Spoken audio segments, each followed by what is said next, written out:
Alors, nous allons démarrer la seconde table ronde de cet après-midi qui va clore ces deux journées denses, comme vous le voyez. Alors, nous allons, comme nous avons pris un petit peu de retard et que nous avons une contrainte, puisque Marie Astier, qui est là et que je vais vous présenter, doit partir puisqu'elle joue.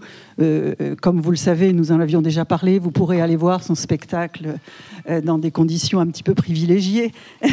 Et donc, nous allons un petit peu modifier les choses pour ne pas lui poser de problème. Donc, je vais me permettre nous allons nous permettre de ne pas présenter tout de suite la totalité des intervenants, de façon à ce qu'aucun ego n'en soit heurté. Donc, simplement, voilà, c'est pour que ça ne lui pose pas de difficultés. Alors, je vais quand même, par contre, cadrer cet échange comme nous l'avions prévu, dire quelles étaient les questions que nous avons soumises aux différents participants de cette table ronde. Alors, pour cadrer un petit peu cet échange autour de la question de l'inclusion, il est évident qu'on ne peut pas se livrer ici, surtout quand on a pris du retard, à un long rappel historique de l'histoire du handicap et de ses relations avec l'art. C'est difficile en soi, comme Marie Astier le dit dans sa thèse, et c'est encore plus difficile en quelques minutes. Alors, je vais simplement rappeler 2-3 petites choses pour quand même cadrer un peu la réflexion qui peut être la nôtre. Alors, ça peut être anecdotique, mais il est intéressant de se souvenir de l'origine du mot handicap, hand in cap, qui vient d'un moment, d'une époque au 19e, où en fait, on handicapait les chevaux. C'est-à-dire qu'on essayait de combler les écarts entre les chevaux pour les courses.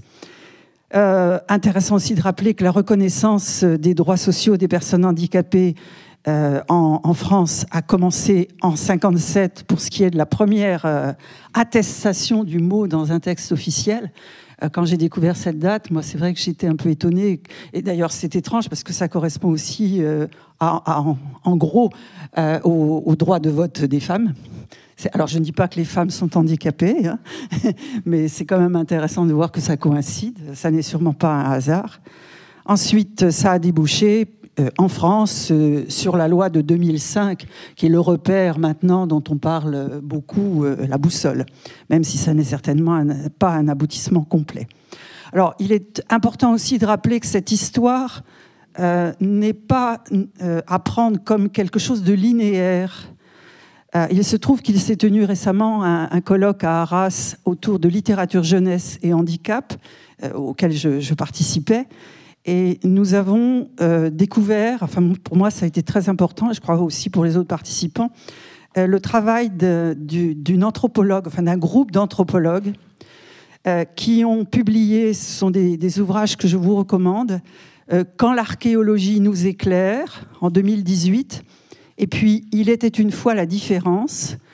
Là, cette fois, c'est un ouvrage en direction des jeunes, mais qui est pour tout le monde. En tout cas, ce qu'ils montrent au travers de ça, c'est que contrairement à ce qu'on pourrait croire, la relation à la notion même de handicap n'est pas du tout une espèce de cheminement qui irait du rien à un hypothétique tout. Mais, par exemple, Toutankhamon était un personnage avec un pied beau. Moi, ce que j'ai découvert à cette occasion, que je ne savais pas, on ne le voit pas comme ça. On voit le doré, mais on ne voit pas le pied beau. Donc tout ça pour dire que l'anthropologie et plus globalement l'histoire des mentalités peut nous aider à ne pas rentrer dans certains excès actuels dans la manière dont on considère ces relations-là. Alors, dernière petite chose concernant ce cadrage en termes de représentation de la question qui est posée, des questions globales qui sont posées. Il est évident qu'il y a une visibilité de plus en plus grande sur les scènes de la relation au handicap. Quand on essaye de dater, on peut dire que ça a vraiment émergé dans les années 70-80. On peut rappeler par exemple que l'IVT, l'International Visual Theatre, que vous connaissez peut-être, a été fondé en 1976. Donc c'est vraiment au cœur des années 70-80. Là aussi, on pourrait, et sur le plan sociologique, et sur le plan de l'histoire du théâtre, faire un certain nombre de rapprochements. Et on sent ce qui est en jeu au travers de tout ça, dans le rapport à la création collective, dans le rapport à ce que même est fondamentalement le geste théâtral dans la cité. Alors évidemment, on peut citer un certain nombre de noms, Philippe Adrien, Pipo Del Bono, Madeleine Loire, à laquelle nous avions pensé d'ailleurs pour cette table ronde. Alors, la question de fond, j'essaie d'aller vite et j'en suis essoufflée, une question de fond, de quelle nature est la relation au handicap et aux porteurs de handicap, et quels liens se construisent à la pratique professionnelle, tant du côté du théâtre que du côté du spectacle en général. Une petite parenthèse, mais nous essayons d'être entre enseignements, entre les questions que se posent les enseignants et les questions que se posent les professionnels du théâtre, puisqu'il n'y a pas d'enseignants à cette table, si ce n'est nous deux. Moi, je peux apporter un petit témoignage personnel, mais qui me semble symptomatique. Lorsque j'enseignais les lettres dans le secondaire, j'ai travaillé avec des collégiens sourds et malentendants pendant une quinzaine d'années. Et j'ai retrouvé ensuite des handicapés moteurs dans ma pratique d'enseignante en art du spectacle. Et je me rends bien compte à quel point aujourd'hui, l'expérience que j'ai vécue à ce moment-là, et ça n'est pas personnel, c'est quelque chose, je crois, de plus global que ça, en termes de pédagogie et didactique, c'est quelque chose qui a été fondateur pour la pratique de l'enseignement en général. Et je crois que quand on fait ce constat-là, on dit beaucoup de choses. Et comme chercheuse sur le théâtre, le répertoire de théâtre jeunesse, j'ai fait une recherche donc récemment pour le colloque d'Arras, et je me suis rendu compte à quel point le handicap était extrêmement présent dans les écritures théâtrales jeunesse. Et c'est intéressant de le relier au fait que je pense à Dominique Paquet, qui témoignait à cette occasion-là, qui a travaillé autour de le handicap visuel et la surdité. Et elle le disait, et moi je le vois dans les écritures, c'est s'intéresser à ces questions-là, c'est mettre en branle un profond moteur de relation à l'altérité dans le rapport à la fiction. Et là, je rapporte sa réflexion. Alors, les questions que nous vous avions posées pour préparer ces échanges: comment en êtes-vous arrivé à vous intéresser au handicap? Quelle est la nature précise de votre expérience? En quoi l'inclusion du handicap vous paraît-elle contribuer à certains de vos questionnements artistiques? Lesquels? Comment? Et s'agit-il pour vous, et en quoi, d'une réflexion sur la nature du spectacle vivant et sa place dans la société? Alors, donc, je vais vous présenter Marie Astier. Elle est chercheuse en art du spectacle spécialisée dans la question du handicap, vous l'avez compris, avec un master consacré au handicap physique, soutenu à Toulouse en 2010. Après ce master consacré au handicap physique, elle a soutenu à Toulouse en 2018 une thèse intitulée « Présence et représentation du handicap mental », cette fois, c'est pour ça que j'insiste, sur la scène contemporaine française, donc sous la direction de Muriel Plana. Et Marie Astier est également comédienne et formatrice à l'ARIA lors de stages dits inclusifs, là je reprends ces termes, dont elle nous parlera, et elle est directrice artistique de la compagnie En Carton, qui défend la vulnérabilité comme une valeur esthétique et politique. Alors, je lui donne la parole pour qu'elle essaie de répondre aux questions que nous avions soumises aux différents intervenants. Merci beaucoup. Déjà, je suis désolée de devoir un peu précipiter les choses, mais c'est vrai que c'est la première tout à l'heure du spectacle. Donc voilà, je veux bien que vous me les reposiez une par une, les questions, parce que j'y ai quand même pensé, mais j'ai pas écrit de discours. D'accord. Alors, la première question, c'est comment êtes-vous arrivé à vous intéresser au handicap? Ouais. Alors, en fait, moi, j'ai fait une prépa littéraire, donc j'ai fait Hippocagne-Cagne, et j'ai pas eu le concours de l'ENS, mais j'ai appris que pour rentrer à l'ENS, on pouvait rentrer sur dossier, et que pour ça, il fallait penser à un sujet de recherche. Et alors, après avoir engrangé plein de connaissances pendant 3 ans, le simple fait de devoir se dire « Ok, sur quoi est-ce que je voudrais chercher ?» Ça a un peu été un abîme sans fond. Et vraiment, très sincèrement, je me suis dit, qu'est-ce qui m'intéresse dans la vie? La question de la différence et du handicap m'intéresse. Et le théâtre, c'est quelque chose qui me plaît. Donc, qu'est-ce que ça fait si je croise ces deux choses qui m'intéressent? Et j'ai proposé, quand je suis rentrée à l'ENS, de travailler sur les relations entre théâtre et handicap. Donc, c'est pour ça que j'ai fait un master sur Philippe Adrien et un autre sur Pipo Del Bono. Et après, chemin faisant... on m'a dit est-ce que tu voudrais faire une thèse? C'est possible d'avoir une bourse de thèse. Alors moi, mes parents, ils viennent pas du tout du milieu universitaire. Donc quand j'écrivais mon mémoire de master, ils me disaient t'écris ta thèse? Je disais mais non, c'est pas une thèse, je ferai jamais de thèse et tout. Et finalement, l'appétit vient en mangeant. Et j'ai décidé de faire cette thèse sur la représentation du handicap mental parce que je m'étais rendu compte dans ces années-là qu'il y avait de plus en plus de spectacles, soit avec des comédiens en situation de handicap mental, soit avec des personnages dits en situation de handicap qui étaient présentés sur les scènes contemporaines françaises. Et ça m'intéressait. Et pour être tout à fait honnête, j'avais vu notamment Les Oiseaux de Madeleine Loarn avec l'atelier Catalyse. Et c'était un spectacle qui m'avait mise mal à l'aise. J'étais pas à l'aise avec la proposition artistique. Et je me suis dit, pourquoi ne pas aller creuser les raisons de ce malaise dans une thèse. Et je me suis rendu compte que finalement, après 3 ans d'active recherche sur Catalyse notamment, du coup je réponds un peu à toutes les questions en même temps, ce qui m'avait dérangé, c'était pas tellement le handicap sur scène, c'était le fait que ça mettait à mal mes critères de jugement esthétique et que du coup je savais plus comment appréhender ce genre de spectacle-là. Et j'ai eu envie aussi de m'intéresser au handicap parce qu'en faisant un peu un état de l'art, je m'étais rendu compte que y avait beaucoup notamment de masters qui s'intéressaient au handicap, mais toujours dans le cadre de l'art-thérapie.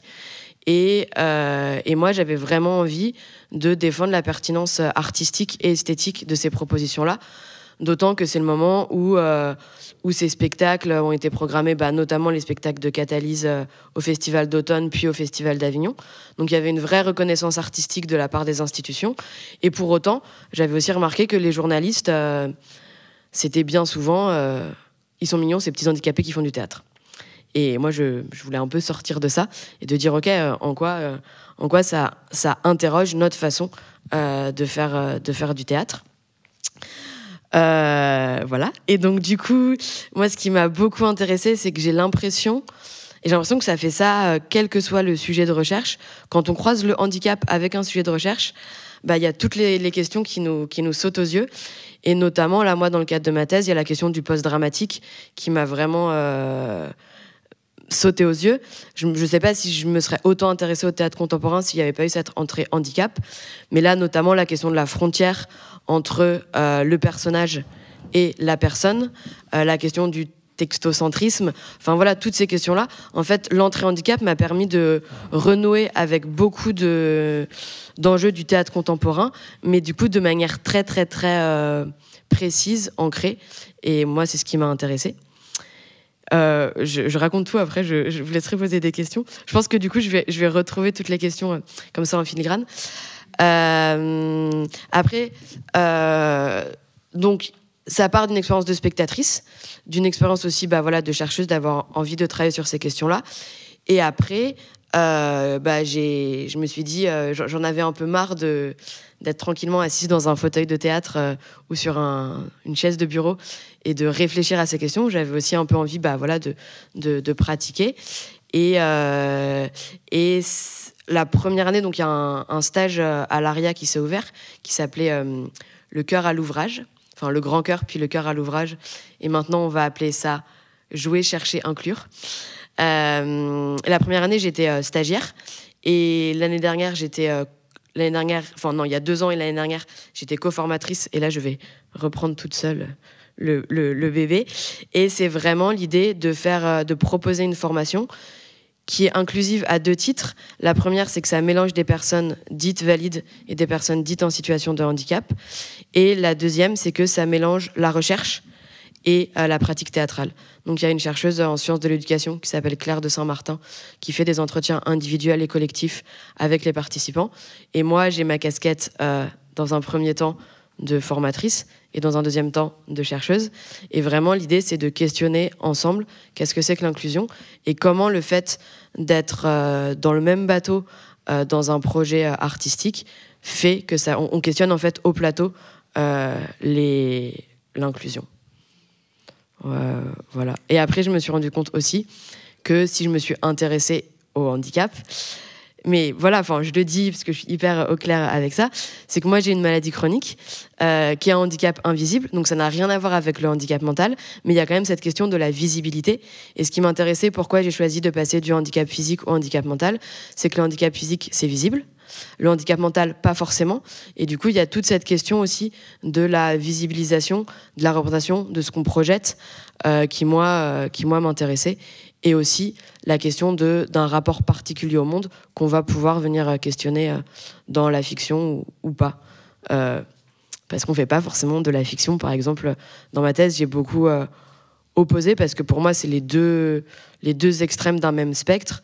Un spectacle que j'imagine beaucoup d'entre vous ont vu, qui est, j'ai un accent anglais pourri, Disabled Theatre de Jérôme Bel, vraiment dans le post-dramatique pur, et un spectacle par exemple comme Ludwig, un roi sur la lune, ou le Grand Théâtre d'Oklahoma, ou dernièrement Gulliver, les spectacles de Madeleine Loarn avec l'atelier Catalyse. Voilà. Je peux dire beaucoup d'autres choses. Oui, mais... merci, c'est très intéressant. Est-ce qu'on peut revenir 2 secondes sur la question de la réception, ce malaise qui était évoqué tout à l'heure? Finalement, où en êtes-vous par rapport à ça aujourd'hui? Ben moi, par exemple, je me souviens très bien que Les Oiseaux, quand j'étais allée le voir, alors je ne sais pas s'il y en a dans la salle qui ont vu ce spectacle de Madeleine Loarn, donc l'atelier Catalyse est composé exclusivement de comédiens et de comédiennes en situation de handicap mental. Et moi, ce qui m'avait choquée quand je l'ai vu, et j'en avais parlé à Madeleine après, quand je l'ai rencontrée, c'était que le texte était surtitré. Et du coup, je m'étais dit, mais c'est comme si on disait aux spectateurs, ces personnes parlent une langue étrangère, et donc on est obligé de surtitrer. Et moi, ça m'avait profondément dérangée. Et on en avait parlé, et Madeleine me disait, bah oui, mais le problème, c'est que si on surtitre pas, là, le public ne comprend pas. Et en fait, en creusant un peu plus sur Les Oiseaux, je me suis rendu compte que c'était pas seulement parce que c'était des personnes en situation de handicap mental sur scène que le spectacle avait été difficilement reçu. C'est aussi parce que c'était d'après Les Oiseaux d'Aristophane, avec toute la structure du théâtre antique, avec les parabases, avec les appels au public. Et du coup, ça faisait comme une superposition de difficultés qui faisait que le public était un peu perdu, et que finalement, le fait de surtitrer permettait quand même, il y avait déjà, comme s'il y avait déjà suffisamment de difficultés comme ça pour pas rajouter en plus la difficulté de la diction. Mais après, là, maintenant, il n'y a plus tellement le dispositif de surtitrage. Ils ont fait appel à un ingénieur du son qui microte les comédiens et qui travaille vraiment sur les fréquences pour que ça soit compréhensible. Mais c'est toute la question de l'inclusion et de l'adaptation, c'est-à-dire qui s'adapte à qui. Est-ce que c'est forcément les comédiens qui... Enfin, on doit mettre en place un système pour que rendre leur diction audible, ou est-ce que c'est à nous, public, de tendre un peu l'oreille et de comprendre? Et moi, je sais que les premières fois, quand je faisais des entretiens avec les comédiens et les comédiennes de Catalyse, honnêtement, je comprenais pas tout. Je les faisais répéter pour comprendre. Et maintenant que ça fait 6 ans que je les suis, j'ai aucun problème à les comprendre parce que je pense que mon oreille s'est habituée. Mais si on n'habitue jamais l'oreille des spectateurs, on rentre dans ce même mécanisme. Et je me faisais la réflexion, l'autre jour, je suis allée voir Fraternité à l'Odéon, et à côté de moi, j'avais à l'entracte des gens qui me disaient « Oh là là, mais quand même, on comprend pas très bien leurs accents et je vois pas ce que ça apporte. » Et moi, j'avoue que ça m'avait un petit peu agacée de dire c'est pas que ça apporte ou pas quelque chose, c'est qu'en fait, ils ont pas lissé leur parler. Et en fait, dans la vie de tous les jours, on entend ces accents-là et je vois pas pourquoi au théâtre, il faudrait absolument les gommer et que ce soit pas représentatif de la société, quoi. Et peut-être une dernière question par rapport à ce que j'évoquais tout à l'heure et qui était aussi dans les questionnements, le rapport au geste artistique. Alors on y était un peu, mais peut-être qu'on peut le développer un petit peu plus. Ouais, tout à fait. Moi, ce que j'ai vu avec Catalyse et que j'essaye vraiment de reproduire à l'ARIA, c'est pas pour rien que les stages inclusion, appelés comme ça pour l'instant, mais avec Serge Nicolai, on a des petits débats sur renommer ces stages-là. À chaque fois, on propose de travailler sur le cœur, parce que moi, ce qui me plaît dans le fait de travailler avec des personnes en situation de handicap, c'est qu'il y a vraiment un travail sur le cœur, sur le collectif, sur comment on est là, à l'écoute, comment on doit toujours s'adapter, Et par ailleurs, moi, je donne des cours de théâtre dans une MJC et dans un conservatoire à des enfants dits valides. Et un jour, il y a 2 ans, on a fait un projet de théâtre avec des personnes âgées d'une maison de retraite à côté. Et c'était que des personnes âgées qui avaient Alzheimer en plus. Et quand il a s'agi de présenter ça à mes ados, je leur ai pas du tout dit ok les gars, on va faire la BA, on va faire du théâtre avec les vieux. Je leur ai dit ça fait 3 ans que vous me tannez pour faire de l'impro, on va faire de l'impro. Et là on va faire de l'impro vraiment, parce qu'en fait les personnes vont pas retenir le texte, elles se souviendront vaguement des situations, mais vous allez devoir être à l'écoute et vous adapter et être vraiment à l'écoute de votre partenaire. Et c'était vraiment très beau, humainement, mais aussi artistiquement. Et je trouve qu'en plus, à ces âges-là, enfin, après, moi, c'est vraiment ma philosophie du théâtre. Et je pense que, pour rejoindre la dernière question, c'est là où ça rejoint l'idée d'éducation populaire aussi. C'est que c'est pas du tout pour mettre en avant des individualités, mais pour vraiment faire un groupe et vraiment être à l'écoute de ses partenaires de jeu. Et je pense que c'est en ça que ça nourrit aussi, en tout cas, ma pratique de formatrice. Dis la fille qui va jouer un seul en scène après. C'est absurde. Bien, alors peut-être pouvons-nous prendre un petit temps pour que vous puissiez dialoguer avec Marie Astier avant qu'elle ne soit obligée de partir. Nous faisions la remarque en privé que le recours au chœur, c'est aussi la solution qu'adopte souvent l'enseignant qui travaille avec un groupe de 30. Ouais, tout à fait, tout à fait. Oui. C'est pas vraiment une question, c'est juste un point de détail sur le sens du mot handicap. Oui. En plus que vous avez très très très bien présenté, notamment sur le système de compensation des personnes en situation de handicap, donc mentaux, dans les spectacles de Madeleine Louarn. Donc de compensation, parce que le mot vient encore plus loin que le 19e siècle, parce que effectivement c'est un thème de sport au 19e siècle, mais hand in the cap, en anglais c'est la main dans le chapeau, ça vient du journal de Samuel Pepys, donc au XVIIe siècle, où quand il y avait un échange dans un cabaret entre 2 objets, par exemple, je sais pas, mon pull qui vaut 5 € ou 15 et celui de voisin qui vaut tant en différence, on met dans le chapeau la différence financière de façon à compenser celui ou celle qui en face n'a pas le... Enfin voilà, oui, c'est ça l'origine lointaine. C'est intéressant, mais ça je l'ai appris par une conférence justement sur le handicap, qui nous rappelait d'ailleurs qu'il y a des mots pour ça, mais qu'on ne veut plus les prononcer. Et il y a même un bâtiment très connu à Paris, c'est les Invalides. C'est-à-dire que ces gens sont invalides, infirmes, etc. C'est ce qu'on disait en 1947. Après, je pourrais en dire, je vais aller rapidement. Et deuxième précision sur l'IVT, effectivement, c'est pas par hasard qu'en 1976 c'est créé. C'est parce qu'il y a eu un réveil des sourds, parce que pour avoir longtemps travaillé avec l'IVT, justement, j'ai appris, tout ça était foudroyant quand ça m'est venu, c'est que la langue des signes, vous le savez, a été interdite en 1880, elle n'a été réautorisée qu'en 1991, c'est-à-dire que les sourds n'avaient plus le droit d'utiliser leur langue alors qu'elle avait été ressortée, etc. Donc voilà, je voulais juste donner ces précisions. Et après, la question, ça serait justement, est-ce qu'on ne peut pas distinguer, ou distinguez-vous la présentation et la représentation des personnages en situation de handicap? Ah bah tout à fait, c'était tout l'enjeu de la thèse, et c'est pour ça que je l'ai appelé présence et représentation. Voilà. Et en gros, moi j'ai fait une intro où je me suis plongée dans la définition du handicap, donc je vois très bien ce que vous dites, je suis tout à fait d'accord. Et après, justement, l'idée c'est que ma première partie c'était sur les freak shows. Parce que dès qu'il y a une personne en situation de handicap sur scène, il y a toujours quelqu'un qui va dire « Ah, c'est un freak show ». Et donc moi, je suis allée voir quelle théâtralité, quelle mise en visibilité de ce qu'on n'appelait pas encore handicap était à l'œuvre dans ces spectacles-là. Après, ma deuxième partie, c'était justement sur des pièces de théâtre avec des personnages en situation de handicap. Et là, l'enjeu, c'était de voir est-ce que ça venait changer notre vision du handicap ou est-ce qu'au contraire, ça venait enfoncer des gros clichés.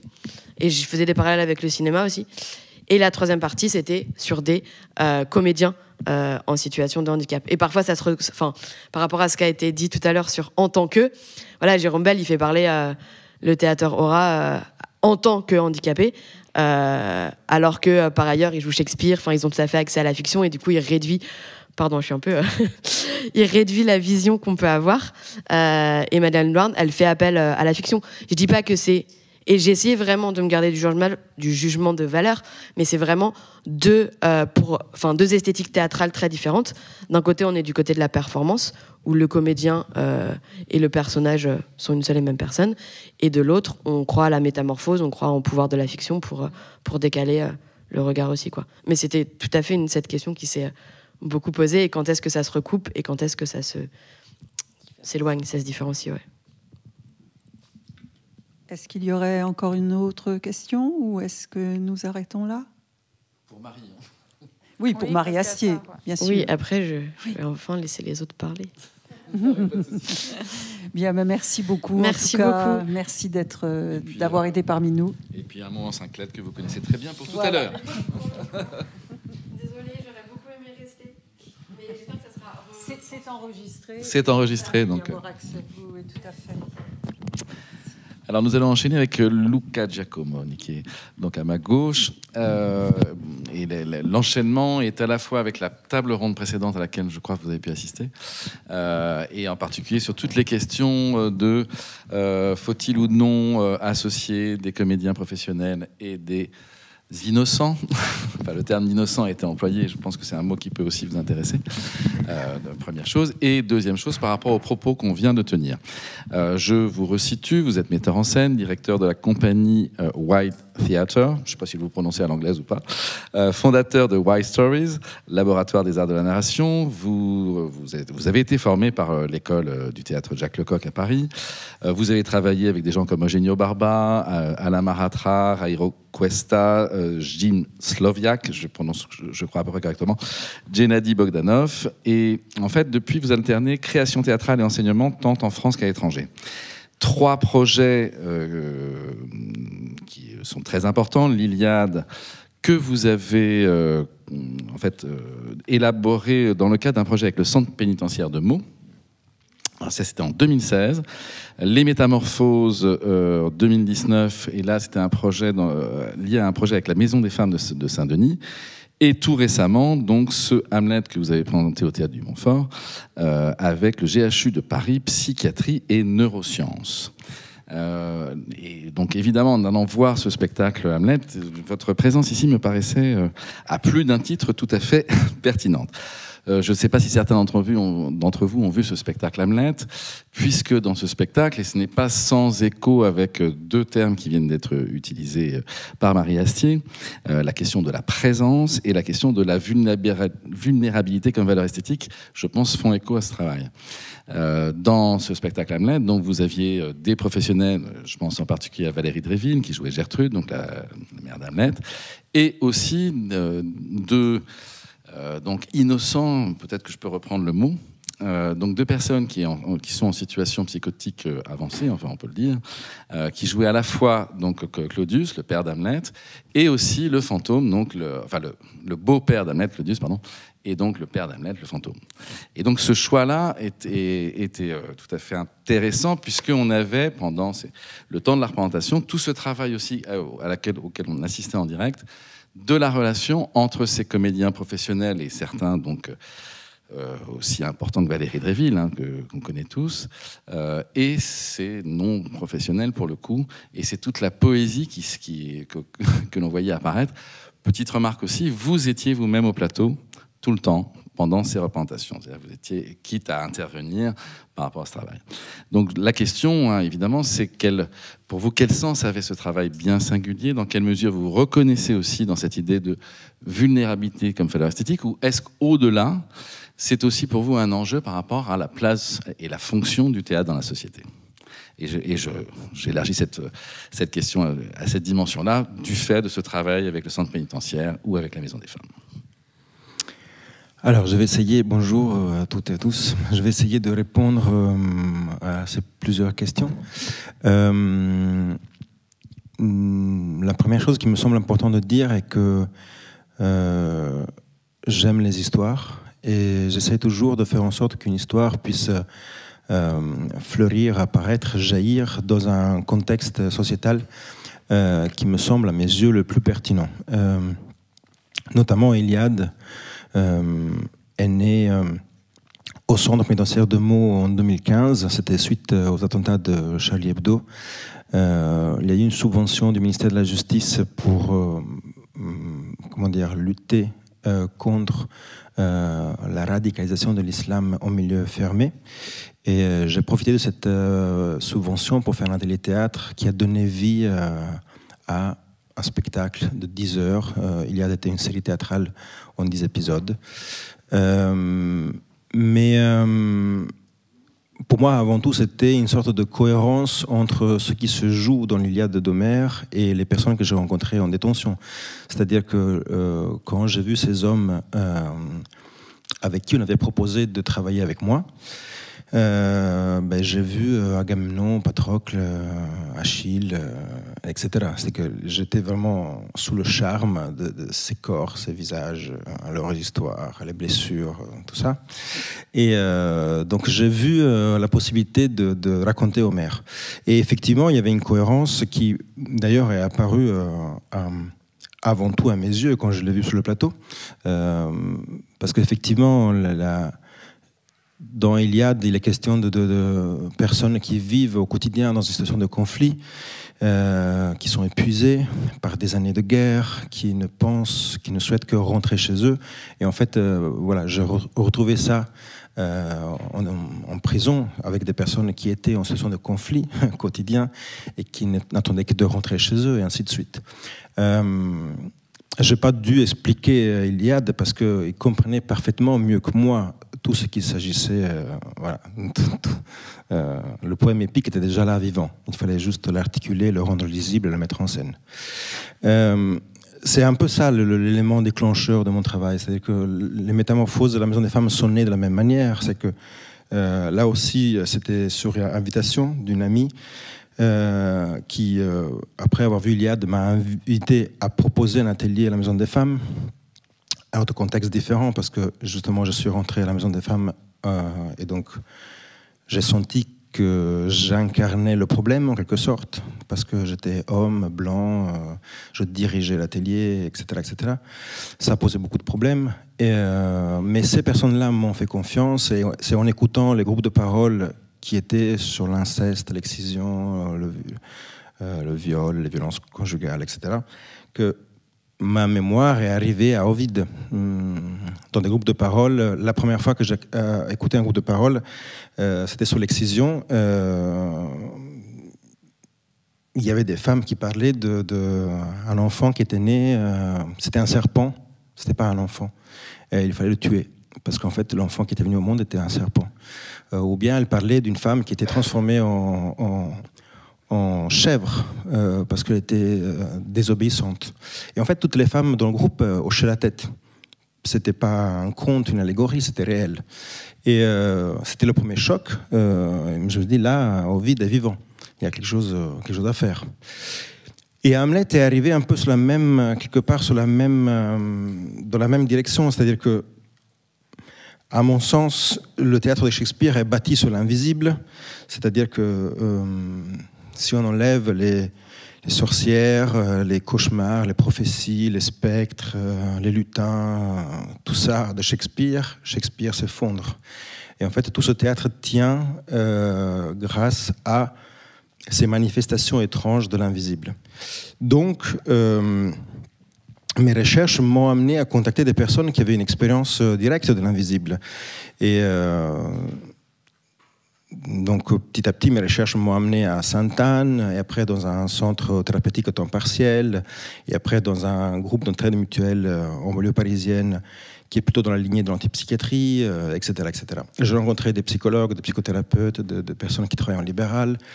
J'ai participé à des formations de différents types, et en fait j'ai rencontré des personnes qui ont effectivement des expériences proches de cet invisible-là, c'est-à-dire hallucinations, entente de voix, troubles de la perception, perte de la mémoire, et ainsi de suite. Pour moi, c'était une piste concrète, parce qu'encore une fois, ma manière d'approcher le théâtre est que je rencontre des personnes qui sont très éloignées de mon monde, et quelque part, les personnes qui sont en face de moi sont les meilleurs experts du sujet en question. Et en revanche, moi, j'ai quelques outils liés au théâtre et on peut créer un pont et un territoire d'échange. Et en fait, le spectacle, en quelque sorte, est toujours la médiation. C'est qu'ici, on parle de médiation. Pour moi, l'œuvre théâtrale est la médiation avant tout. Il n'y a pas à faire après. C'est déjà elle-même une forme de médiation. Et donc, en vérité, le mot handicap n'était pas là sur mon chemin. C'est en rencontrant ces personnes que je me suis aperçu que certains phénomènes étaient vécus comme handicap, ou bien nommés par la société comme handicap. Notre société, c'est-à-dire qu'en entendre des voix, il y a d'autres sociétés dans lesquelles c'est pas une maladie, on t'appelle pas schizophrène, tu prends pas de médicaments, et dans d'autres contextes, tout va bien. Tu entends des voix et c'est même un don. Et je veux dire, hiérarchiquement, la société, c'est une position très haute. Chez nous, c'est pas du tout le cas. J'ai participé d'ailleurs à 3 jours avec le réseau Entendeurs de voix. C'était un moment absolument formidable. Un groupe d'ailleurs de personnes qui m'ont précisé qu'il y a beaucoup plus d'entendeurs de voix de ce qu'on peut imaginer. Je ne sais pas, peut-être dans la salle, il y a des gens qui entendent des voix. C'est le 3% de la société française, donc probablement ici, il y en a quelques-unes. Le groupe des entendeurs de voix est né parce qu'à un moment donné, certaines personnes ont pensé que plutôt que prendre des médicaments pour réduire ou éteindre le symptôme de l'entente, c'était plus intéressant de répondre à la voix. C'est une idée toute simple, mais révolutionnaire. Et donc, j'ai rencontré des personnes qui entendent des voix et ils m'ont fait vivre l'expérience à moi-même de ce que c'est entendre des voix. Et d'ailleurs, c'est une chose qui, d'une manière ou d'une autre, a nourri après la création. Ophélie, qui entend des oiseaux dans Hamlet, par exemple, c'est quelque chose qui est très proche de l'expérience que j'ai vécue pendant cette formation-là. Mais tout ça pour dire que, effectivement, le handicap est arrivé un peu sur mon chemin. Je me suis moi-même confronté à certaines expériences de vie ou à des phénomènes qui ont apparu comme un vrai problème à résoudre théâtralement. Et c'est la raison pour laquelle j'étais sur scène. Ce n'était pas prévu que ce soit sur scène.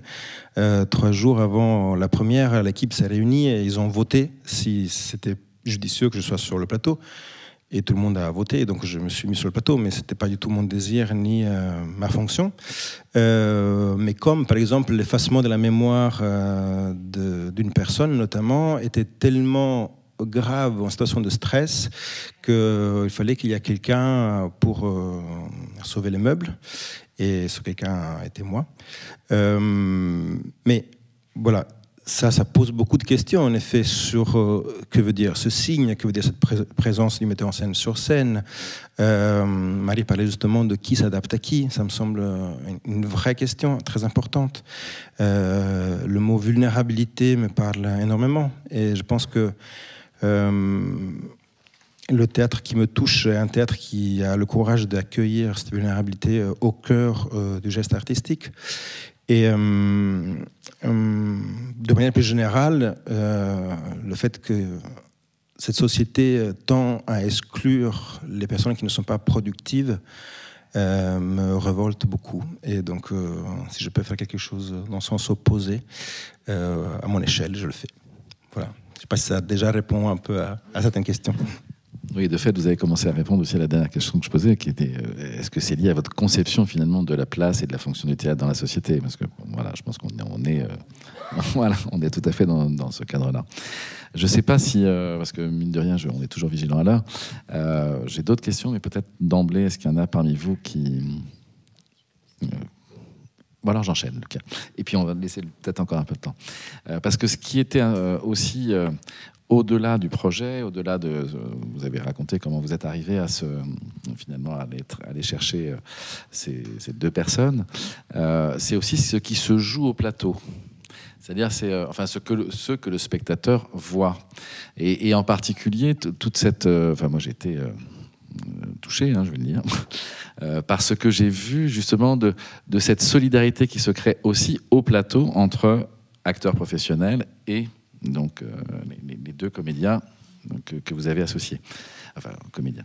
Et donc parce que vous étiez présents, mais il y a tout un tas de moments où eux-mêmes prennent en charge, accompagnent, avec une forme d'empathie, j'allais dire évidente. Et donc, c'est aussi ce lien à la question de l'empathie, je trouve, qui est posé par votre travail. Donc, je voulais peut-être aussi voir comment vous répondez à ça. Oui, en effet, dans chaque création, disons au théâtre, il y a toujours deux dimensions. Il y a l'aspect artistique et l'aspect humain. Donc, où on pose le curseur entre l'humain et l'artistique est une question très délicate et personnelle. Chaque artiste il répond à sa manière, en effet. Mais à mes yeux, le théâtre reste une sorte de micro-société. Pomera dit que diriger un acteur est un acte politique très important. Et je suis entièrement d'accord. C'est que c'est quelque chose d'intime, parfois qui se fait en solo, mais c'est un acte fortement politique. Et donc, au-delà de la question esthétique et du fait de créer une œuvre qui a une dignité en tant que telle, une chose qui pour moi est très importante, il y a aussi des questionnements sur quel type de société on souhaite réaliser. Et je ne dis pas qu'on y réussit, je dis juste que la question est au cœur de ce travail-là, au même titre que les questions de dramaturgie ou de mise en scène ou de jeu d'acteur. Je tenais énormément à... et c'est partiellement réussi. J'aimerais que ce soit davantage présent, cet élément-là, dans ce spectacle. J'aimerais que le spectateur puisse voir sur scène le travail se faire tous les soirs. J'aurais vraiment aimé que la cuisine soit à vue, qu'on voit des acteurs chercher, être en processus de travail, se tromper, reprendre le texte, aller chercher le texte écrit, ou s'appeler par prénom. Je voulais vraiment mettre le processus au cœur de la création, déjà parce que ça me semble quelque chose de très shakespearien, c'est-à-dire que s'il y a bien quelqu'un qui a mis l'aparté au cœur de son théâtre, c'est Shakespeare. Le théâtre élisabétain a été fait comme ça, en tout cas ce théâtre-là a été conçu comme ça. L'échafaudage était tout le temps à vue. Mais aussi, pour cette raison-là, c'est parce que c'était une sorte d'économie des relations humaines qui se jouent au plateau et qui ça me semblait important encore une fois, de ne pas les effacer ou de faire comme s'ils ne sont pas là, mais de les assumer et d'accepter que, oui, le théâtre est aussi cette chose-là. Ces personnes-là peuvent aussi être sur un plateau. Et que c'est possible. Voilà, que la possibilité existe. Est-ce qu'il y a une question? Autrement, je propose qu'on enchaîne avec... Ah, s'il y a une question.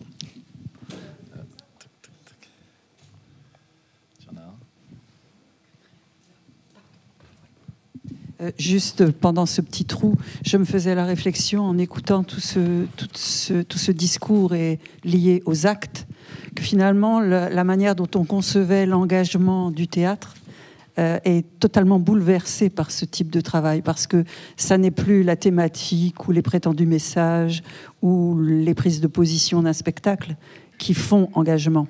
C'est la manière dont le spectacle s'est construit, la démarche qui a amené à la construction du spectacle et construit le rapport au public qui est engagement. Ça me touche beaucoup parce que ça chauffe. Ça n'a pas toujours été reconnu. Donc, quand je l'entends, ça me fait du bien. Mais oui, absolument. Je pense que la prise de risque commence là. Commence dès les prémices de quel type de création, quelle moyenne, quelle économie, quelle personne, quelle vision propose. Tout ça est politique. Tout ça est une prise de risque, en fait. Et je vais jusqu'au bout de la question. Moi, ça m'énerve un peu par moments quand j'entends que la notion de théâtre engagé, c'est une vieille idée à envoyer par-dessus les buissons. Et il me semble que si on l'entend comme on l'entend là, ça n'est pas du tout une vieille idée. Ça n'est pas une idée des années 50. Point. Peut-être la question, oui. Oui, bonjour. Déjà, merci beaucoup pour ces tables rondes et ces journées de journées d'études. C'était vraiment très intéressant de suivre tout ça. Je me suis beaucoup reconnue dans la question de la vulnérabilité, de comment accompagner cette vulnérabilité sur scène. Moi aussi, j'accompagne certaines personnes sur scène dans dans des pièces et c'est clairement une question de vulnérabilité qui est en jeu parce que notamment c'est un groupe de femmes qui ont été victimes de violences conjugales et c'est clairement, on en a un peu échangé autour de ça et je trouve ça intéressant de comment aussi ne pas mettre en danger les personnes qui sont sur scène, comment les accompagner et en même temps en tant que comédien qui n'est pas forcément formé pour accompagner ça et du coup nous par exemple dans notre expérience on est dans l'équipe, donc on est 2 comédiens, il y a 6 femmes qui sont dans l'équipe et il y a également 2 intervenantes sociales qu'on appelle complices, qui en fait, elles suivent ces dames à côté de ça et en fait font aussi un lien avec par exemple une psy qui peut revenir sur l'après de la pièce et qu'est-ce que ça a fait en fait en elles de devoir monter sur scène et raconter aussi des bouts de leur histoire. Et du coup, ma question aussi, c'était par rapport à quel ancrage dans le temps est-ce que vos créations, elles ont ?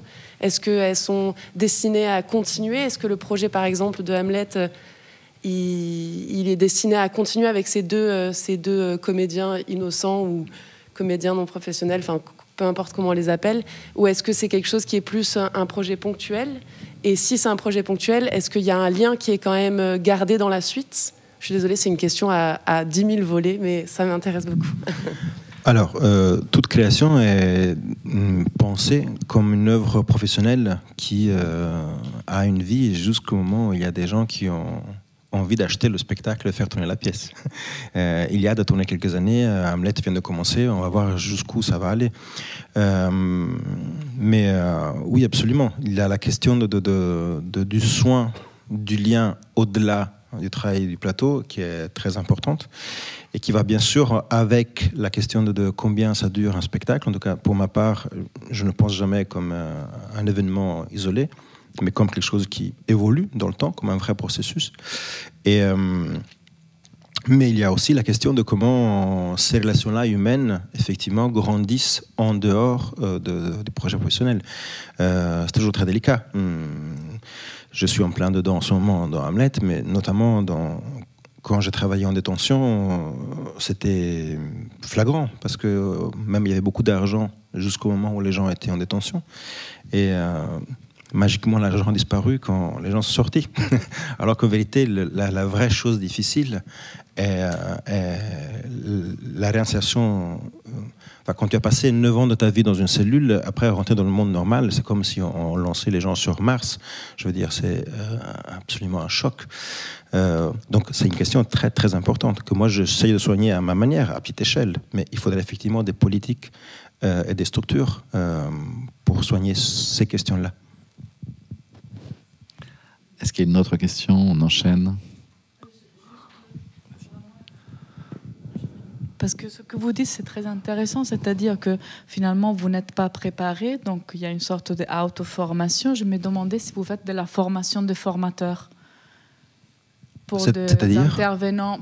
C'est-à-dire, est-ce que vous formez des personnes qui, comme vous, vont intervenir avec des publics particuliers, empêchés, innocents ? Absolument pas. Et d'ailleurs, le mot formation fait partie de ces mots que ne rentrent pas dans mon vocabulaire. On ne forme personne à rien du tout. Il y a vraiment tout un... Comment dire ici, on parle de médiation, et la médiation est avant tout une question de langage. Je pense que vraiment, c'est important de se poser la question de la formation. Tout à l'heure, on a parlé d'innocent. Pareil, moi, c'est un mot qui me pose problème, innocent. Même le mot inclusion me pose un problème. Le mot diversité me pose un problème. Diversité par rapport à quoi ? En fait, c'est souvent... C'est comme s'il y avait une sorte de normalité. Et en dehors de ça, il y a autre chose. Et déjà, ça, c'est un présupposé qui me semble... Moi, je le perçois comme extrêmement violent, en fait. J'en reçois la violence, en fait. Quelquefois, je me suis senti en dehors de la normalité, et c'est très violent, en fait. Donc, c'est quelque chose que, si on pouvait petit à petit, avec beaucoup de soin, de patience, créer d'autres conditions, je serais ravi. Mais justement, là, on sent que vous avez développé une approche, une méthode, et je me demande, est-ce que vous en faites une transmission ? C'était peut-être ça, pas formation, mais est-ce que vous transmettez ? Alors, en fait, si je donne cette impression, c'est faux. Parce qu'en vérité, chaque fois que je démarre... Là, par exemple, en ce moment, je commence Wojciech aux ateliers Médicis avec des personnes qui vivent dans les cités de Clichy, Montfermeil. Des gens qui n'ont jamais fait de théâtre et probablement cette fois-ci, il n'y aura que des non-professionnels sur le plateau.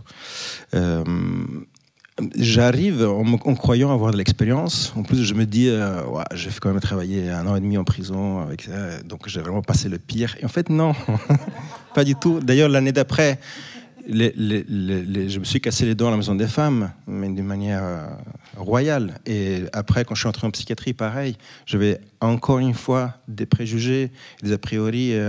Là, pareil, j'arrive et les premières sessions, c'était catastrophique. Parce que je ne peux pas ramener à nouveau des outils qui ont fonctionné quelques mois auparavant, et en fait, c'est à réinventer à zéro. Donc, chaque fois, il faut que je me pose la question de mais qu'est-ce qu'on a à faire ensemble, moi et vous qui habitez ici. Et pareil, j'arrive, comme à la Maison des Femmes, on m'a mis l'étiquette mâle dominant, manipulateur, agresseur, violeur. Là, je suis le blanc parisien qui va en banlieue faire son beurre. Et c'est OK. C'est OK. C'est même, comment dire, du point de vue sociologique, c'est comme ça que ça fonctionne. Il faut voir quelles sont les projections de côté qui rentrent en jeu, les nommer, et petit à petit, l'acte théâtral est l'espace dans lequel on peut aller au-delà, parce que non, je ne suis pas l'agresseur ou le Parisien, hein, et non, tu n'es pas le banlieusard noir Et donc, qu'est-ce que nous sommes? Et là, le travail commence. Donc, j'ai du mal à imaginer que je puisse transmettre quoi que ce soit, parce que je suis une sorte d'éternel débutant, si vous voulez. Et à la fois c'est passionnant, et à la fois c'est très très difficile. Je vous remercie énormément, Luca. Je vous propose d'enchaîner avec Amar Nafa. Et alors là, je trouve que l'enchaînement est tout à fait intéressant, puisque on a parlé d'économie de relations humaines au plateau, et vous, c'est l'économie de relations humaines dans la salle. Donc l'enchaînement est assez logique. Amar Nafa, donc depuis 2019, vous êtes délégué général de l'association qui s'appelle Cinéma Différence. Alors en fait, ça s'écrit ciné-ma différence. Comme son nom l'indique, à l'origine, vous avez travaillé sur la question de l'accueil d'un public entre guillemets différent dans des projections, dans des séances de projection au cinéma. Et vous avez peu à peu développé tout un protocole. Vous avez peut-être développé aussi la question de comment former les équipes d'accueil à ces séances, c'est-à-dire que c'est au-delà de quelle modalité pour les séances, en termes de lumière, en termes d'accueil, etc. C'est aussi quelle formation nécessaire, quel accompagnement nécessaire. Et depuis 2019, vous travaillez à la question de, OK, après le cinéma, le spectacle vivant. Alors vous avez commencé avec la Philharmonie, récemment c'était au Théâtre du Noir, et avec cette idée de peu à peu élargir le champ des théâtres qui pourraient rejoindre ce dispositif, si tant est qu'on peut l'appeler comme ça. Lorsqu'on avait échangé, vous aviez également évoqué quelque chose qui me paraît extrêmement intéressant, votre travail sur des petits guides qui étaient aussi faits autour des spectacles qui étaient pour ces dispositifs, puisque l'idée c'est qu'évidemment dans une salle il y a certaines représentations qui sont proposées pour accueillir tous ces publics, et avec des publics donc des publics en particulier, vous avez pensé à la question de l'autisme. Ça fait partie vraiment des personnes avec lesquelles vous travaillez. Je crois savoir qu'il y avait aussi Alzheimer. Enfin, voilà, on a évoqué des situations qui n'étaient pas sans écho. Et donc, est-ce que vous pourriez bien, là aussi, justement, repartir de cette notion d'économie de relations humaines, et qu'est-ce que cela suppose? C'est-à-dire, comment l'inclusion n'est pas qu'une affaire de plateau, mais aussi une affaire de salle. Merci, bonjour à toutes et tous. C'est vrai que quand on pense accessibilité de la culture et du spectacle vivant aux personnes en situation de handicap, on a plutôt naturellement tendance à penser à est-ce que la salle est accessible aux personnes en fauteuil roulant. Depuis quelques années, on se pose aussi la question de l'accessibilité sensorielle. Donc, est-ce qu'il y a d'audio-description? On a parlé de la langue des signes aussi, ou des surtitres pour sourds et malentendants.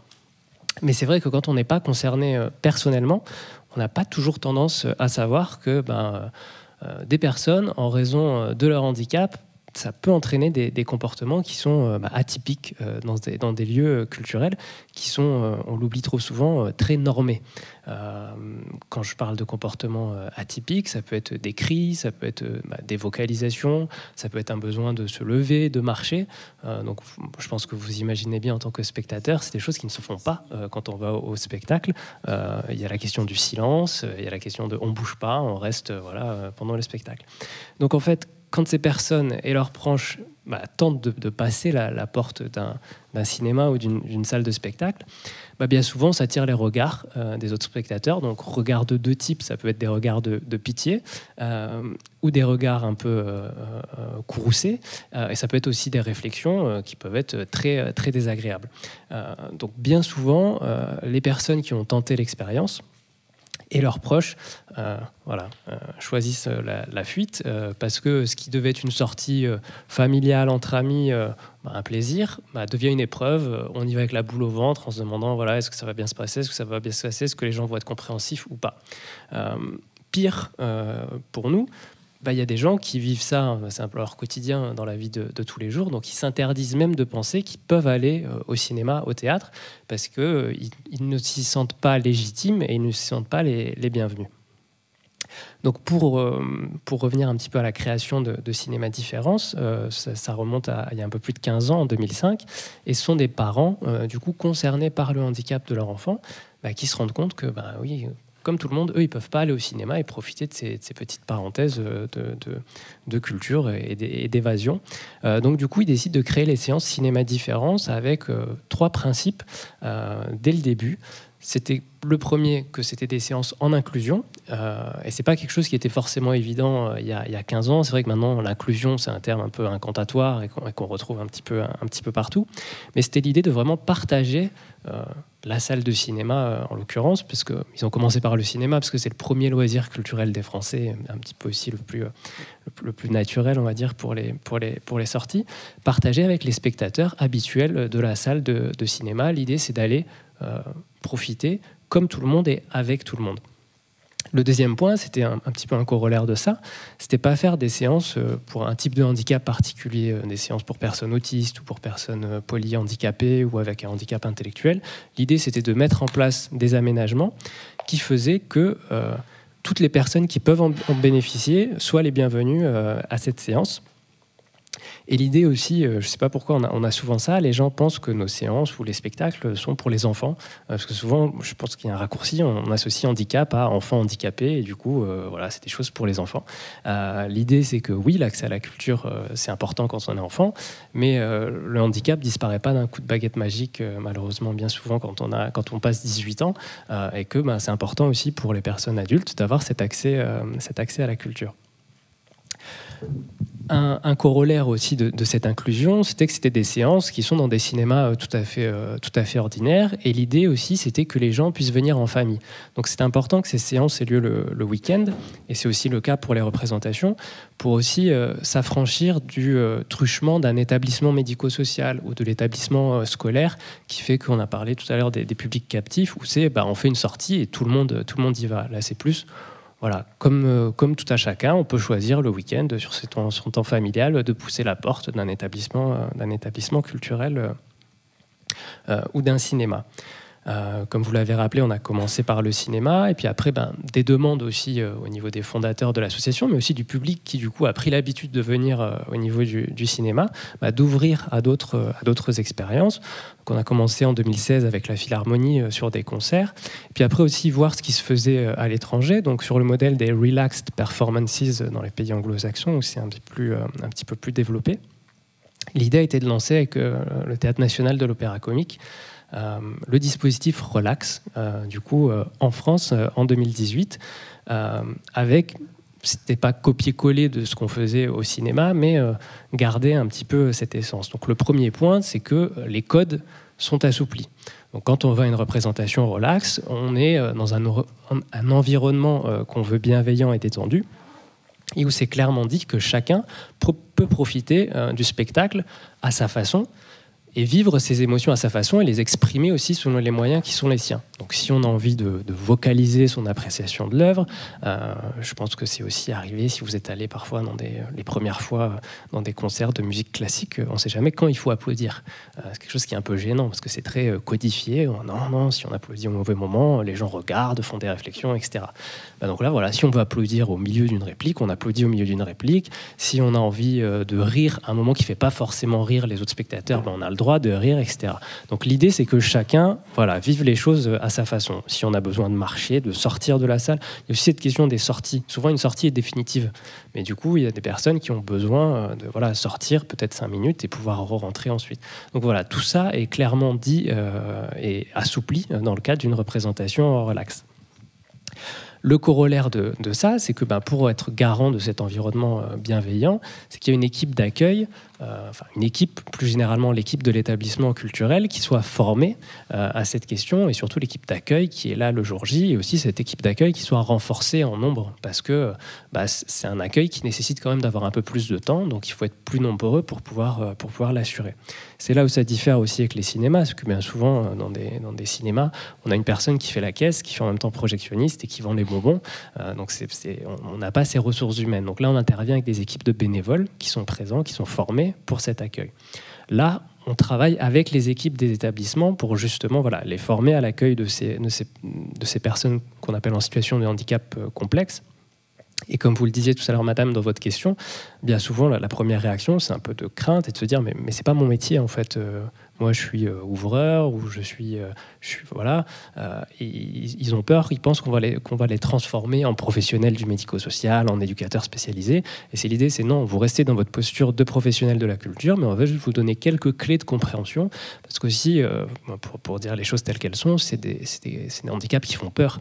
Un fauteuil roulant, on se le représente un peu bien. Une personne qui est aveugle à la sacane, on le voit. Mais quelqu'un qui, d'aspect extérieur, n'a pas forcément de signes évident de handicap et qui commence à avoir des cris ou des réactions un petit peu inopinées, ça fait peur. On a parlé aussi tout à l'heure des personnes en situation de handicap psychique. Ça renvoie à la maladie mentale. C'est des choses qui font peur aux gens. Il y a beaucoup de préjugés quand on dit schizophrène, etc. Ça renvoie à un imaginaire qui est un petit peu inquiétant. Donc les gens... ont aussi dans les équipes d'accueil toutes ces représentations, donc c'est travailler avec eux pour aussi un petit peu démystifier tout ça et les aider à les accompagner dans cette démarche.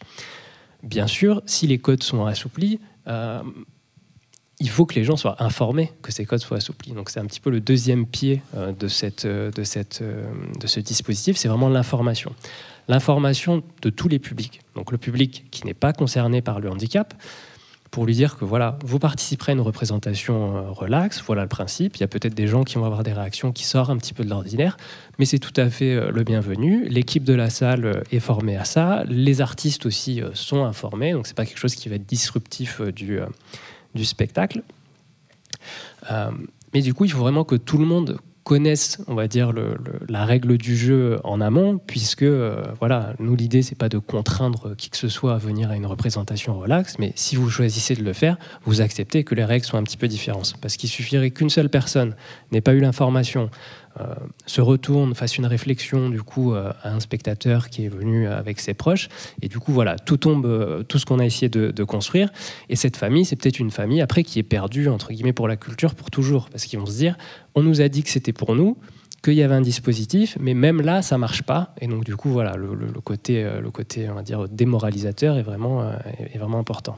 Donc, travailler avec ces publics, le public qu'on appelle non concerné, pour aussi le sensibiliser. Parce que bien souvent, en fait, quelqu'un nous a dit ça un jour qu'on présentait notre action, il fait « Ah bah oui, c'est vrai, c'est comme quand il y a quelqu'un qui fait une fête dans l'immeuble. S'il y a un mot dans la cage d'escalier pour dire va y avoir un anniversaire ou va y avoir une fête, on est tout de suite plus compréhensif que si on le sait pas et du coup il y a de la musique à minuit et on se demande ce qui se passe. Et du coup du moment qu'on est informé, bien souvent c'est l'incompréhension et le fait de pas savoir ce qui se passe qui fait que les gens puissent avoir des réactions qui sont un petit peu agressives ou justement se retourner pour demander le silence. Si les gens sont informés, bien souvent en fait ça désamorce un petit peu toutes ces situations qui peuvent être compliquées. Mais il y a aussi une information vis-à-vis du public, on va dire, concerné par le handicap. il y a un gros travail à faire de réassurance ou de rassurance, je ne sais pas quel est le terme exact, pour faire venir ces gens. Parce que, justement, il y a déjà eu des mauvaises expériences préalables. Donc l'idée, c'est vraiment c'est pas parce qu'on leur dit, voilà, il y a une séance qui est ouverte aux personnes autistes qu'ils vont se dire, ah ben super, j'y vais tout de suite. Ils vont regarder, ils vont justement se renseigner en se disant, bah voilà, est-ce qu'il y a pas quelqu'un que je connais qui est déjà allé, un petit peu voilà, sur le bouche à oreille, voir si ça a fonctionné ou pas. Donc c'est quelque chose qui prend du temps dans la relation. Et c'est l'idée aussi de développer des outils qui sont à destination de ces personnes, et notamment à travers la méthode du facile à lire et à comprendre, qui est un mode d'écriture qui est apparu il y a un peu plus d'une dizaine d'années, notamment pour les personnes avec une déficience intellectuelle, pour que justement elles puissent avoir accès aux informations et faire leur propre choix et être autonomes. Donc là, l'idée, c'est de travailler avec les établissements, surtout d'abord un guide qui présente un petit peu le lieu. Donc voilà, comment se repérer, les choses très pratiques, où j'achète mon billet, par où je rentre, où sont les toilettes, etc. La salle, à quoi ça ressemble, voilà. Et on travaille aussi sur un guide au niveau de chaque spectacle pour présenter l'intrigue générale du spectacle, les personnages, les décors et ce qu'on appelle les points de vigilance. Donc ça, c'est des choses qui peuvent poser problème. Alors on essaye de ne pas le dire que ça peut poser problème, parce que voilà, quand c'est comme le terme, on préfère dire qu'on informe le public plutôt qu'on prévient. Si on dit voilà les problèmes, ça peut être des problèmes. Donc en fait on appelle ça point de vigilance. C'est des choses qui soient dans la mise en scène, ça va être des effets, ça peut être stromboscopique ou une explosion à un moment, un coup de feu, des choses qui peuvent surprendre et du coup être en fonction des handicaps difficiles à saisir. Et l'idée aussi pour nous, c'est de ne pas toucher aux œuvres. Donc en fait, le spectacle qui est proposé en relax, c'est exactement le même que celui qui va être proposé sur les autres dates. Mais plus voilà, d'informer des passages qui peuvent être peut-être un peu plus compliqués pour certains types de handicap ou pour certaines personnes. Et après, c'est la personne et ses accompagnants qui font le choix du coup de venir ou pas, et de peut-être sortir à un moment ou de travailler en amont justement. Donc l'idée, c'est que ces guides soient disponibles en amont pour travailler aussi un petit peu avec les personnes. Et on se rend compte aussi que ces guides ont une autre utilité, c'est que les personnes s'en servent aussi en support après pour raconter aussi leur expérience. Donc, comme j'ai dit, c'est le week-end, soit ils retournent dans leur établissement dans lequel ils peuvent être soit scolarisés, soit vivre la semaine. Du coup, ils ont un petit support pour montrer, pour dire voilà, je suis allé voir tel spectacle, etc. Parfois, c'est des gens qui n'ont pas accès à la parole. Donc, c'est aussi dans les cahiers de liaison que peuvent avoir les familles avec les établissements, des choses qui sont utilisées.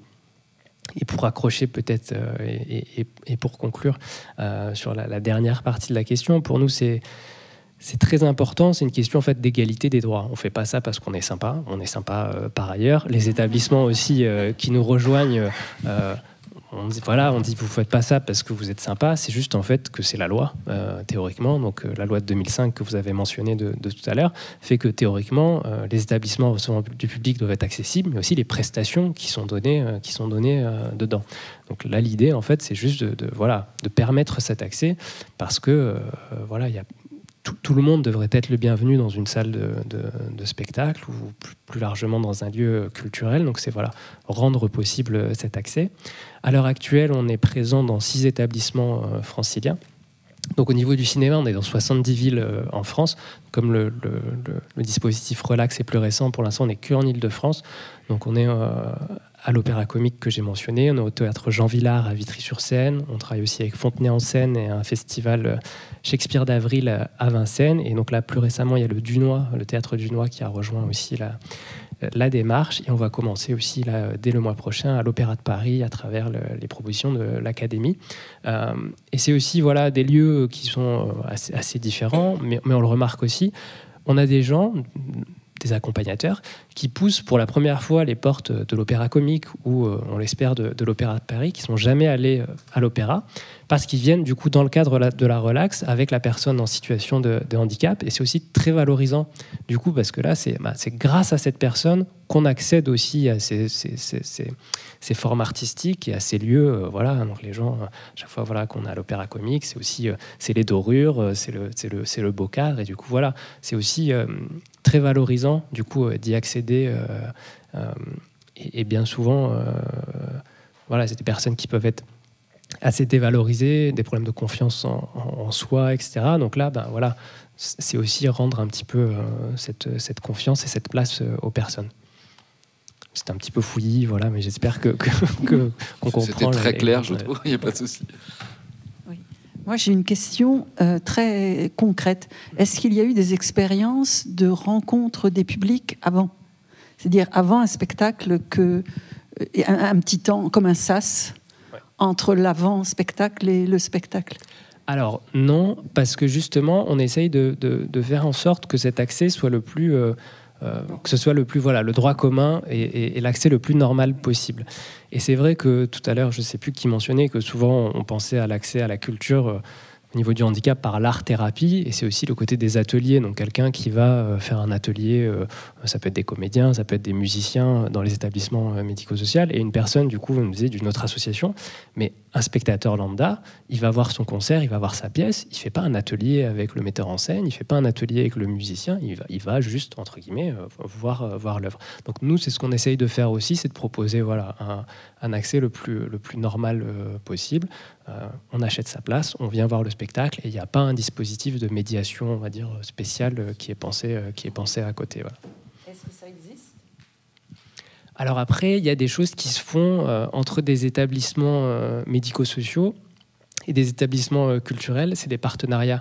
Donc souvent, ils viennent voir certaines pièces, parfois ils viennent voir les coulisses. Donc c'est un travail qui se fait un peu plus sur le long cours. Donc ça, c'est des choses qui se font. Après, de temps en temps, il y a aussi tout ce qui est visite adaptée. Donc là, on est toujours sur visite des décors, visite des coulisses, etc., qui peuvent être faites adaptées parfois aux personnes en situation de handicap intellectuel, par exemple. Donc là, avec des médiateurs particuliers, c'est des choses qui existent dans certains établissements. Est-ce que, là encore, n'hésitez pas à poser des questions par rapport à cette expérience.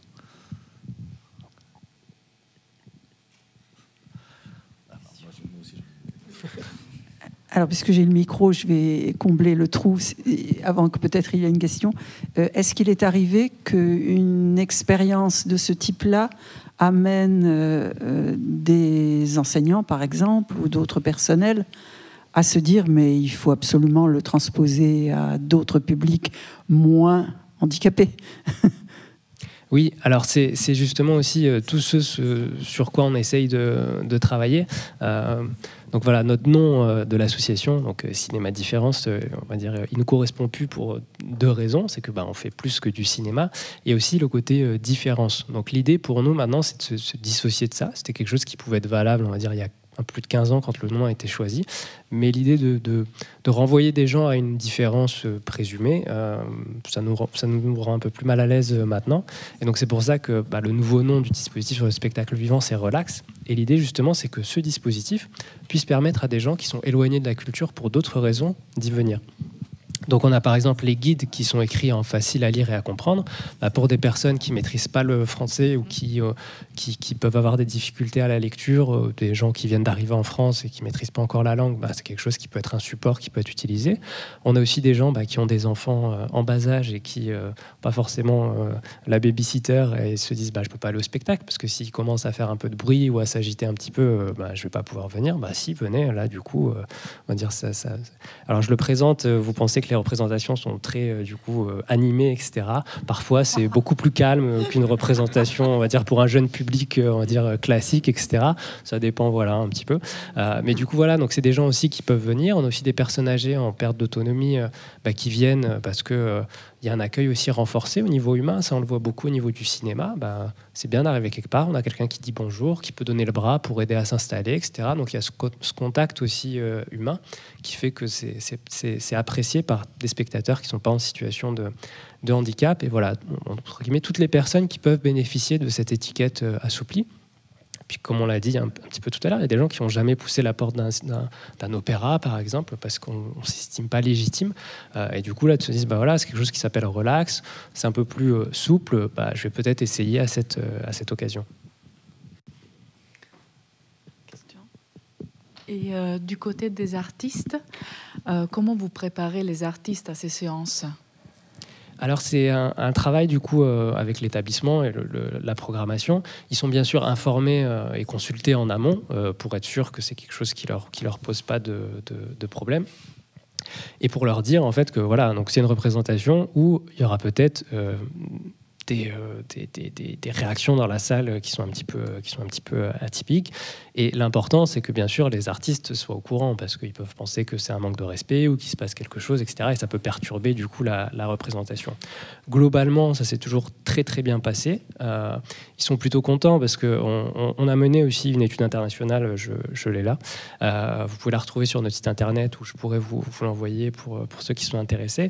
Et il y a un chef d'orchestre du coup à Londres qui disait, mais moi à chaque fois que j'entendais une réaction justement qui sortait de l'habitude, je me disais mais c'est super, parce que si ce n'avait pas été une relaxe, ces gens-là n'auraient pas été dans la salle. Donc du coup, c'est des gens qui n'auraient pas eu accès à cette proposition. Et donc pour les artistes aussi, c'est toucher un nouveau public, avoir des gens qui ne sont peut-être jamais venus dans une salle. Donc pour eux, c'est assez... voilà, ça a été toujours plutôt positif. On a eu de mémoire qu'un seul refus. C'était une compagnie de théâtre qui était en création. Du coup, ils n'étaient pas forcément à l'aise avec voilà, tout le stress à gérer au niveau de la création, une des premières représentations. Ils voulaient rôder un petit peu le spectacle et du coup, ne se sentaient pas à l'aise avec voilà, cette, pour eux, difficulté supplémentaire à gérer des imprévus, on va dire, peut-être dans la salle. Bon, alors je pense que nous allons enchaîner avec notre dernière intervenante que je vais vous présenter. Donc Charlotte Montreuil, qui est là pour représenter la compagnie Décabel. Et nous remercions Julia pour sa trouvaille concernant cette compagnie. Alors, donc Charlotte Montreuil est étudiante en licence et elle est en service civique. Non, je me trompe ? Ah bon, j'ai cru d'un seul coup que je faisais une erreur. Au sein de la compagnie Décabel, donc dont la chorégraphe est Sophie Bulbulian. Alors cette compagnie donc crée et diffuse des spectacles de danse en France et à l'étranger, en se centrant donc sur la question qui nous occupe, la question de l'inclusion, et en mélangeant des danseurs valides et des danseurs en situation de handicap. Et elle a été créée, j'ai trouvé ça intéressant, en 2004, à Villers-le-Bel, dans une ville qui a défrayé la chronique pour d'autres raisons. Voilà, donc on va découvrir le travail et le projet de cette compagnie avec une vidéo aussi à l'appui.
Merci beaucoup de nous avoir fait découvrir ce travail. Est-ce qu'il y a des choses à ajouter Oui, bien sûr. Alors, du coup, j'ai préparé quelques réponses aux questions que vous nous avez envoyées. Très bien, super. Déjà, je voulais vous remercier pour votre invitation parce qu'il y a beaucoup de choses que vous avez parlé qui nous parlent forcément, parce que c'est ce qui fait partie de notre quotidien. Donc, pour préciser la nature de notre expérience, Decabel existe depuis 2004. Ça a été créé à Villiers-le-Bel. On est dans le Val d'Oise. En fait, notre expérience artistique a commencé quand nous avons rencontré un groupe de jeunes en situation de handicap à l'IME de Fauquenberg. Et grâce à leurs éducateurs spécialisés, qui travaillaient à cette époque-là, du coup, avec l'expression orale, on a décidé aussi de travailler avec eux. Et suite à ça, la rencontre s'est vite approfondie. Et on a commencé à créer notre première pièce qui s'appelait Comme Unique. Et elle a été jouée aux Rencontres urbaines à la Villette en 2007. Depuis, le temps a coulé et nous avons écrit un répertoire de pièces chorégraphiques inclusives.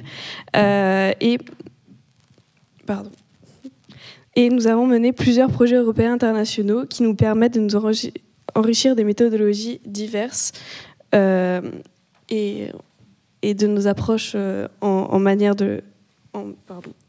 Désolée, je suis un peu stressée.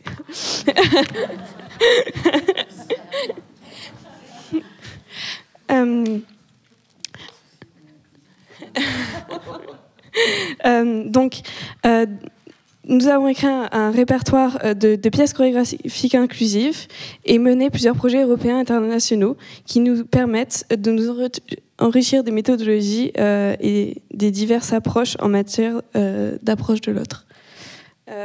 Donc pour la suite, à Decabel, ce qui nous a permis de grandir, c'est la rencontre avec l'autre. Et après de ça a découlé une fantastique aventure artistique et humaine. Pour la suite, nous avons une question sur pourquoi est-ce que l'inclusion du handicap, elle contribue à nos questionnements artistiques. En fait, nous... On trouve qu'il est très important de militer pour considérer que chaque être humain, dans sa singularité, est capable d'une créativité artistique. Voilà. Et donc du coup, nous essayons au cours de nos projets divers que les personnes les plus éloignées des représentations de la culture entrent dans le processus de création. Et puis aussi pour trouver un espace d'expression qui va les valoriser et donner de l'émotion aux spectateurs qui les regardent. Donc c'est aussi d'où l'importance de toujours se représenter, même si le public est restreint, même si on n'est qu'entre nous, parce qu'on pense que le plus important est de travailler sur le regard. Et donc c'est le regard avec le public, mais aussi le regard qu'on a entre nous. On fait beaucoup d'ateliers qui travaillent du coup autour de cette thématique. Et pour la question de la démocratisation culturelle, on pense qu'il y a encore beaucoup de travail sur le terrain national et international. Après, peut-être qu'ici à Paris, on a les clés et la chance de pouvoir faire un peu plus. Mais pour l'instant, tout ce qu'on a, c'est par la force des choses. Et parce qu'on a encore beaucoup de mal, nous, en tant que compagnie de danse, à être programmés en France. On a notamment, à l'aide des réseaux d'Erasmus, plus de visibilité en Europe qu'en France. Et donc, on pense qu'une société ne peut pas être inclusive, ne peut être inclusive que lorsqu'une minorité a l'opportunité d'être visible. Et on a une étude très récente qui a donné leurs chiffres la semaine dernière de l'association Europe Beyond Access qui montre qu'il y a encore 87% des festivals de théâtre en Europe qui ne prennent pas en compte le handicap, donc ni dans la programmation et ni dans la composition d'un jury de sélection. Donc voilà, il y a encore beaucoup de travail à faire et je vous remercie de m'avoir écouté. Et voilà.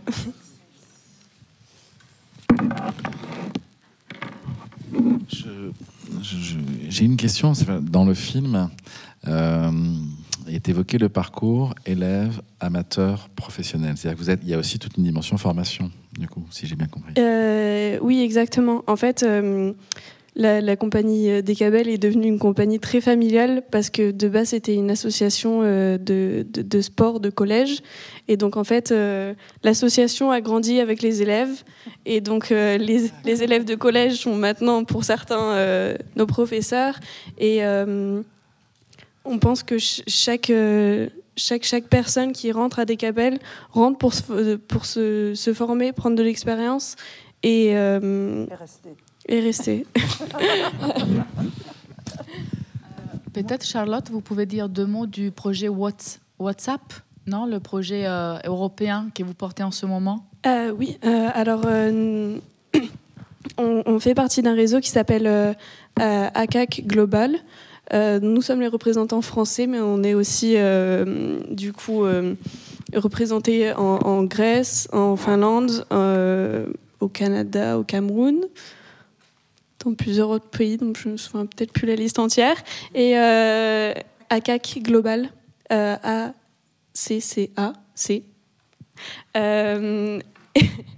Et donc en fait, c'est ce réseau-là avec lequel on travaille et qui nous permet de rencontrer des compagnies qui font un peu miroir à ce qu'on a l'habitude de faire et qui nous apprennent du coup des nouvelles manières de travailler et des nouvelles rencontres. Et voilà. J'ai une petite question, je n'ai pas compris le rapport avec Erasmus. Alors on fait beaucoup de projets qui s'appellent Erasmus+, enfin beaucoup, plusieurs fois par an peut-être, c'est des projets qu'on monte du coup avec Erasmus+, qui sont très souvent des échanges de jeunes personnes pour qu'elles viennent du coup en rencontre avec ce que l'on fait. Voilà.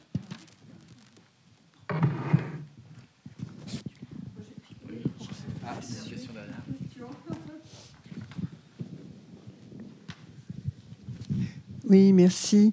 J'ai une question donc pour Charlotte. Charlotte, ton prénom. Voilà, moi je m'appelle Hélène. C'est assez amusant pour moi de vous écouter parce que Sophie Bulbuyan, je l'ai bien connue, moi, quand j'étais sur l'Académie de Versailles, un professeur d'EPS très engagé. Je me souviens des projets qu'elle menait avec une autre collègue, donc c'est très intéressant. Je l'avais un petit peu perdue de vue. Je savais qu'elle était déjà au départ militante. Ça fait plaisir. Ce que je dis ce matin, les jeunes militants qui ont un petit peu vieilli, mais bon, voilà. Donc ça c'est formidable. Et la question que je me posais, comme la DRAC, donc le ministère de la Culture, a un programme Culture et Santé, est-ce que éventuellement c'est un programme, enfin voilà, le travail de la compagnie pourrait les intéresser? Est-ce que peut-être vous pouvez pas répondre à ma question, hein, c'est peut-être voilà, est-ce que la compagnie a la reconnaissance du ministère de la Culture ou est-ce qu'elle est restée, puisque vous avez apparemment voilà, sur le plan international il y a des tas de choses qui peuvent se faire, parce que je trouve que ça pourrait vraiment rentrer éventuellement dans les programmes Culture et Santé du ministère de la Culture. Voilà, c'était juste... je transmettrai vos amitiés à Sophie. Voilà, vous direz bonjour à Sophie de la part d'Hélène du rectorat, elle saura. Mais je parle en son nom aujourd'hui parce qu'elle est justement en création de projet en Grèce. Oui, il me semble, effectivement, je ne peux pas entièrement répondre à votre question, mais il me semble qu'on est subventionné déjà par la DRAC, mais peut-être pas de manière automatique.